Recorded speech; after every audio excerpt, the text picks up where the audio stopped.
kick your big flabby ass.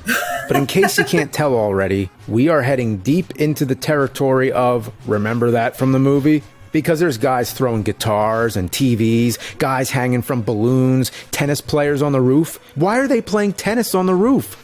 And what? There's kangaroos now? And giant mice? How did this amalgamation of characters come to be? Did they just grab a bunch of athletes, circus performers, zoo animals, and lab experiments? Every enemy on this stage could have come from a different game. Up till this point, it sort of followed the movie, but now they just gave up. In fact, level 3 is the last stage. No way! Wow. Only 3 levels. Even Karate Kid had 4. Did they run out of ideas? Did the deadline approach and they had to just shit it out? Or could it be that 3 levels is all the movie had to offer? Well, that's one way to do it. If it gets to the point where you're adding kangaroos and shit, you might as well just end it there. Even if it was a really good movie like The Breakfast Club, how would that work as a game? Level 1, you're sitting in detention. Level 2, you're sitting in detention. Level 3, you're sneaking around the school. Write the letter, the end.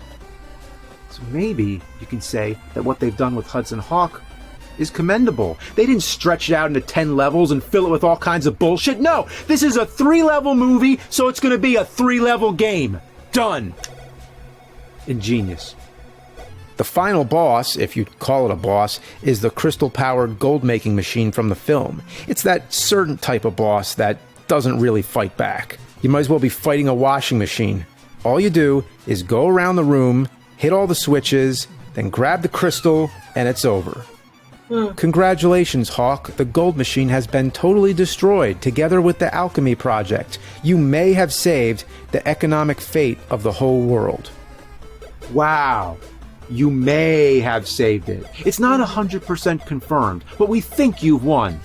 Imagine if you beat Contra and it said, congratulations, you've possibly destroyed the vile Red Falcon and maybe saved the universe. You can consider yourself a hero, though it's debatable. Well, this is the part of the episode where I give a final judgment on this game. I go off on a big epic rant and tell you all the things I'd rather do and all the different types of feces that come out of different animal anuses. But instead, I'm going to look on the positive side. Yeah, just for once, because there has to be something good about this game. Well, it functions. It didn't freeze. It follows the movie somewhat.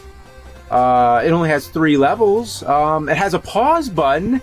It doesn't have high-pitched shrieking music that makes you want to rip your brain through your ears. It's not The Last Ninja. It's not made by LJN. It may be shit, but it's not actual shit. I think that's a good thing. You can't die from it. Probably not. It doesn't give off any odors. It tastes like nothing compared to the liquid ass of a gasoline-guzzling gorilla, nor is it as repulsive as a hagfish, which can produce gallons of snot on cue to choke its predators. It doesn't completely suck so bad that it'll make you rip your balls off and shove them in your eye sockets. It's not the goddamn motherfucking apocalypse. It's just a game. But the best thing about this game is that it's easily destructible. Yeah. Well, the movie has a happy ending. Eddie Hawkins finally gets to have his cappuccino. Looks like they could have used that shot in a Folgers commercial. The best part of waking up is Folgers in your cup. As for me, I'm finally going to have my beer. Cheers. Best part of waking up is getting all fucked up. Oh, that's it. Yeah. Yeah, it's been a while since I've seen that movie. I thought it was okay. The game sucks. Like,